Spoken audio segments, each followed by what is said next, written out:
Class 10 chapter 3.1 प्रश्नावली 3.1 दो चर वाले रैखिक समीकरण। इससे पहले आप प्रश्नावली 1 यूक्लिड विभाजन परिमेय का और प्रश्नावली 2 बहुपद दोनों कर चुके हो। दोनों में सभी प्रकार के क्वेश्चन आपको करा दिए गए हैं। अब ये तीसरी प्रश्नावली है हमारी दो चर वाले रैखिक समीकरण। दो चर वाले रैखिक समीकरण होते क्या हैं? मैंने आपको प्रश्नावली 1.1 में चर और अचर क्लियर करा दिया था कि चर राशियां हमारी क्या होती हैं और अचर राशियां हमारी क्या होती हैं। आप उन वीडियो को जाके देख सकते हो। चलिए देखते हैं क्या कह रहा है क्वेश्चन। प्रश्न नंबर 1,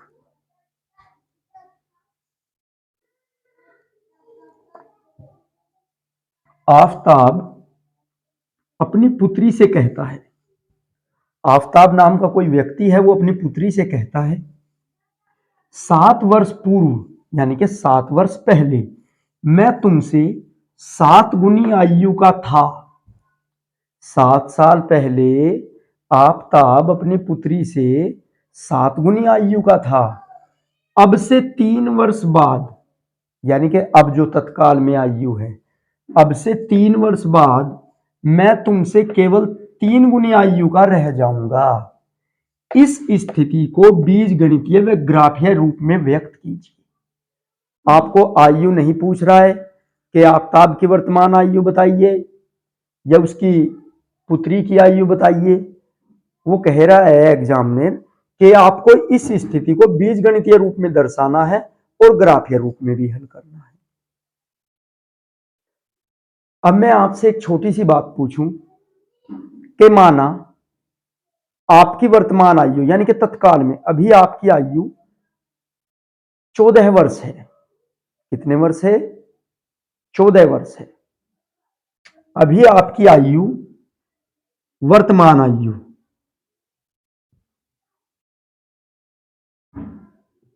14 वर्ष है। कितने वर्ष है? 14 वर्ष। और आपको कह दिया जाए 7 साल पहले, तो 7 साल पहले आपकी आयु कितनी हो जाएगी? 7 वर्ष पूर्व। 7 वर्ष पूर्व कितनी हो जाएगी आपकी आयु? 14 माइनस 7 यानी कि 7 वर्ष। ठीक है, 14 माइनस 7 यानी कि 7 वर्ष आपकी आयु रह जाएगी। तो यदि आयु पूर्व पूछी जाए कि इतने साल पूर्व, 2 वर्ष पूर्व, 7 वर्ष पूर्व, तो हम अपनी वर्तमान आयु में से पूर्व वाली आयु को घटा देते हैं। और यदि बाद में पूछी जाए कि 3 वर्ष बाद, 5 वर्ष बाद, तो हम वर्तमान आयु में उतने ही वर्ष जोड़ देते हैं। ठीक है, चलिए देखते हैं आगे किस प्रकार होता है। सबसे पहले हम मानेंगे, हल लिखेंगे और कहेंगे हल। माना दो चर रैखिक समीकरण है, दो चर मानने पड़ेंगे। हम आफताब की आयु को x मानेंगे, पुत्री की आयु को y मानेंगे। माना आफताब की आयु, आफताब की वर्तमान आयु, वर्तमान आयु x वर्ष है। यानी कि फिलहाल वर्तमान में आफताब कितने वर्ष का है? x वर्ष का है। अब यहां पे हम पुत्री की भी लिखेंगे। पुत्री की वर्तमान आयु, पुत्री की वर्तमान आयु कितनी? y वर्ष है। ठीक है, हमने ये वर्तमान आयु मान ली है, यानी कि आज के समय की आयु। आफताब की आयु x वर्ष, पुत्री की आयु y वर्ष। अब आगे की बात पढ़ते हैं। 7 वर्ष पूर्व यानी कि 7 वर्ष पूर्व आफताब कह रहा है ये बात आफताब अपनी पुत्री से कहता है कि 7 वर्ष पूर्व मैं तुमसे 7 गुनी आयु का था। किसकी आयु से? अपनी पुत्री की। तो हम यहां लिखेंगे 7 वर्ष पूर्व आफताब की आयु। 7 वर्ष पूर्व आफताब की आयु।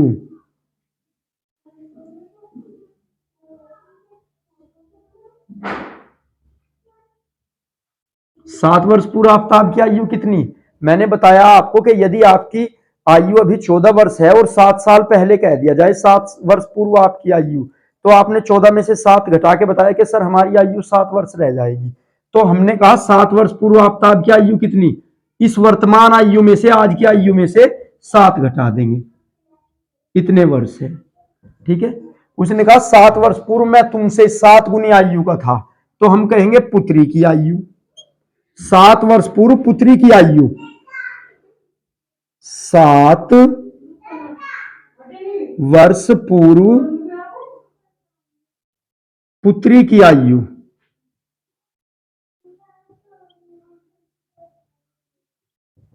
सात वर्ष पुत्री की आयु कितनी भाई? y-7, यानी कि पुत्री की में से भी तो 7 घटेंगे, या पुत्री वहीं पे रहेगी, पुत्री की आयु में से भी 7 घटेंगे। 7 वर्ष पूर्व पुत्री की आयु बराबर आफताब की आयु की 7 गुनी। इसने कहा है ना कि 7 गुनी आयु का था। आफताब की आयु की 7 गुनी। तो ये गुना किस में होनी? ये पुत्री की आयु में होनी, ये आफताब की में नहीं होनी, क्योंकि पुत्री से 7 गुनी आयु का था वो। तो यहां पे पुत्री की आयु कितनी हमारी? y-7 इंटू 7 और बराबर में आफताब की आयु x-7, इस प्रकार से। अब चलिए थोड़ा इसे हल कर लेते हैं। 7 की y में गुना की 7y और माइनस के सतोसती 49, और ये कितना यहां पे हमारा x-7। ठीक है। अब ये इधर माइनस का है, इसे इधर ले आएंगे, प्लस का हो जाएगा। तो 7y-42 लो घटा के दिखा देंगे, बराबर x, और 7y बराबर माइनस के 42 और बराबर x। अब इस सबको उधर ले जाएंगे, ये प्लस है तो माइनस हो जाएगा और माइनस वाले हो जाएंगे प्लस। कैसे? x तो इधर प्लस में ही है, और माइनस के 7y और प्लस के 42, ये आ गई समीकरण नंबर 1, यानी कि पहली स्थिति बीजगणितीय रूप में दर्शा दी उसने यहां तक की कि आफताब अपनी पुत्री से कहता है कि 7 वर्ष पूर्व मैं तुमसे 7 गुनी आयु का था।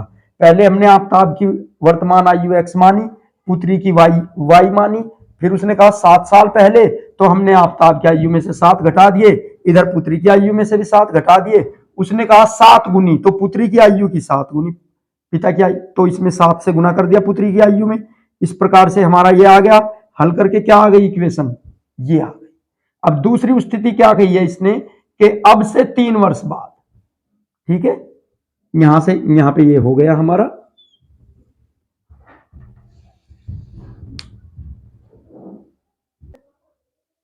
तो देखिए, अब से 3 वर्ष बाद, यानी कि अब की आयु कितनी माननी थी आफताब की?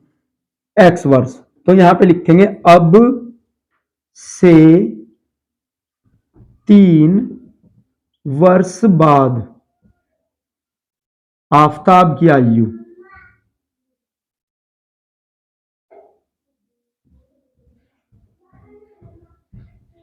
बराबर x + 3, इसमें 3 वर्ष जुड़ जाएंगे। यदि आपकी आयु अभी 14 वर्ष है तो मैं कह दूं 3 वर्ष बाद कितने साल के हो जाओगे तुम? तो 14 में 3 जोड़ के बता दोगे सर 17 वर्ष के। और इसी प्रकार से ये अब से 3 वर्ष बाद आफताब की आयु x + 3, और पुत्री की आयु भी, पुत्री की आयु में भी 3 बढ़ेंगे। जब पिता की आयु बढ़ रही है तो पुत्री की भी बढ़ेगी। तो ये क्या कह रहा है? 3 वर्ष बाद मैं तुमसे केवल 3 गुनी आयु का रह जाऊंगा। किससे? पुत्री की आयु से। तो पुत्री की आयु, पुत्री की आयु कितनी हो जाएगी? पिता की आयु बराबर, यानी कि x प्लस 3 बराबर, और 3 गुना y प्लस 3, क्योंकि पुत्री भी बढ़ेगी 3 वर्ष, और किसकी, पिता की आयु की 3 गुनी। चलिए देखते हैं इसे भी।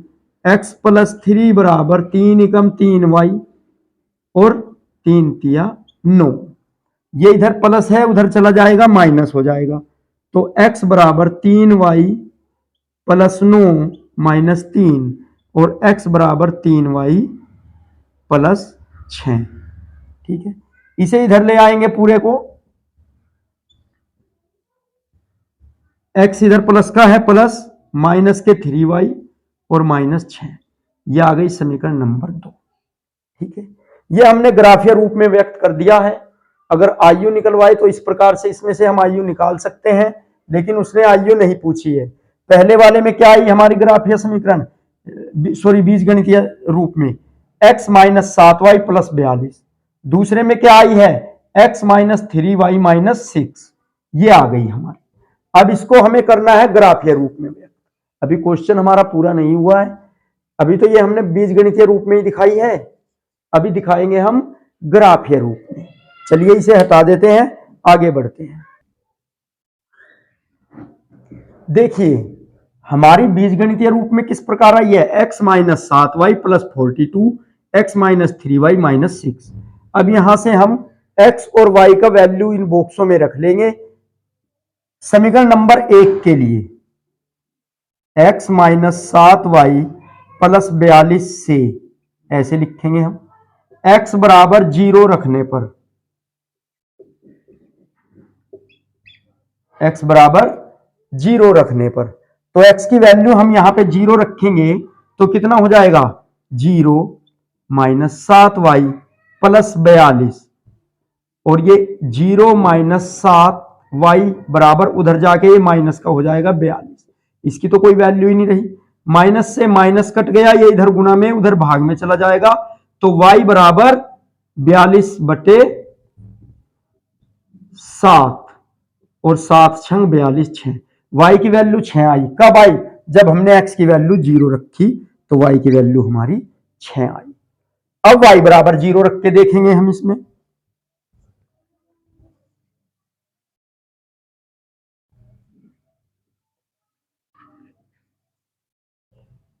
y बराबर 0 रखने पर,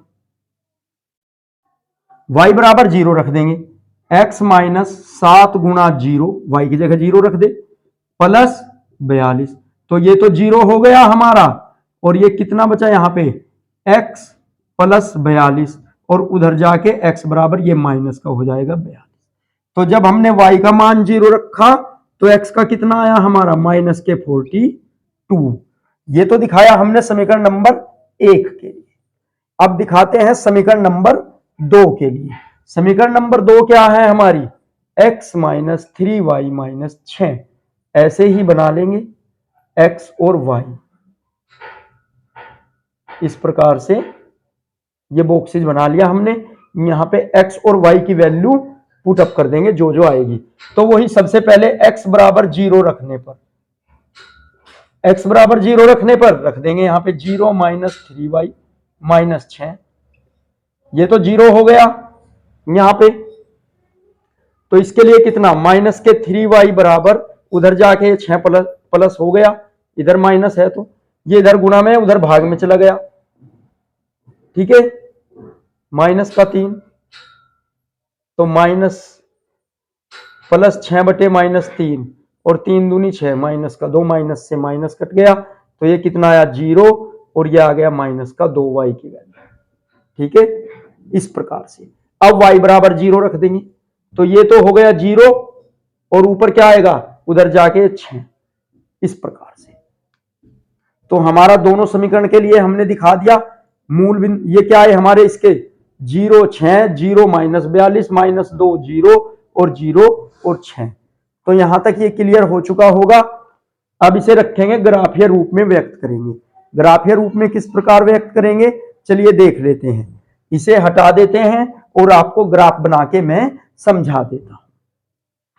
ये देख लेना आप कैसे आया है। पहले हमने x बराबर 0 रखा, तो ये y की वैल्यू 6 आई यहां पे पहले समीकरण में।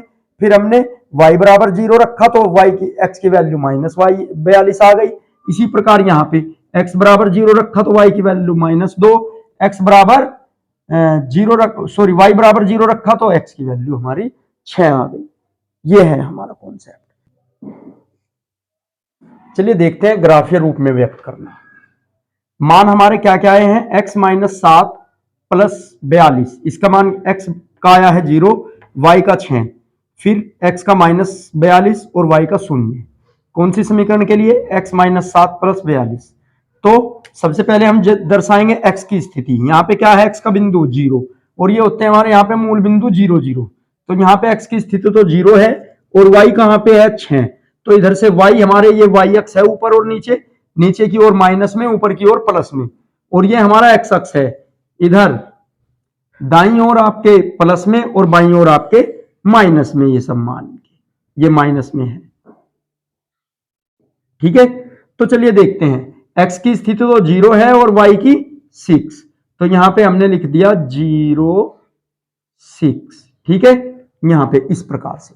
अब दूसरी स्थिति, x की अब की बार -42 है, -42 ये रहा यहाँ पे 40 41 42 यहां पे, और y की स्थिति कितनी है, 0 है हमारी।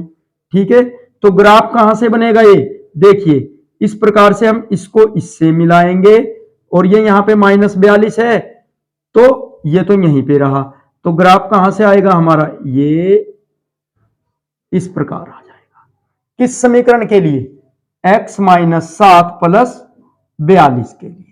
अब दूसरी समीकरण के लिए दर्शाएंगे इसी प्रकार से, यहां पे ऐसे ले लेंगे, ऊपर वाला y अक्ष, ये x अक्ष, ये यहां पे मूल बिंदु 0 0, इधर बढ़ेंगे तो प्लस में बढ़ेंगे मान इनके अनुसार से रखेंगे हम। यदि ज्यादा बड़े अंक है तो 5 5 ले लेंगे, यदि छोटे ही हैं तो 1 2 3 ले लेंगे। चलिए यहां पे 1 2 3 लेंगे, इधर x का मान 1 2 3 4 5 6, 6 तक है, मैंने 6 ले लिया। इधर ऊपर y का मान 1 2 3 4 5 6। ठीक है, ऐसे ही नीचे -1 -2 -3 -4 -5 -6, ये y का मान नीचे की ओर माइनस। ऐसे ही हमारा x का मान इधर -1 -2 -3 -4 -5 -6, यानी कि दाईं ओर प्लस में और बाईं ओर माइनस में x का मान, और y का मान ऊपर की ओर प्लस और नीचे की ओर माइनस। चलिए देखते हैं यहाँ पे क्या क्या है इनके बिंदु। x का 0 है, 0 ये रहा, y का मान यहाँ क्या है -2, ये रहा यहाँ पे -2। ठीक है, यहां से 0 2, अब आगे x का मान हमारा 6 है, ये रहा यहाँ पे 6, और y का है 0, ये रहा यहाँ पे। तो किस प्रकार से ग्राफ बनेगा हमारा, ये बन गया यहां से, और ये अगर मिलाया जाए इससे, y का मान हमारा क्या है यहाँ पे 0 है, तो ये 0 इस प्रकार से। तो ये ग्राफ बन गया हमारा कौन सी, किस समीकरण के लिए, x -3y -6 के लिए। तो ये आपको समझ आ गया होगा। इस प्रश्नावली में आगे इसी प्रकार से 2 क्वेश्चन और है, वो आपको स्वयं करने हैं, और फिर हम बढ़ते हैं प्रश्नावली 3.2 की ओर। आशा करता हूं कि ये बात आपको समझ आ गई होगी। वीडियो को अच्छे से देखें और लाइक करें और चैनल को सब्सक्राइब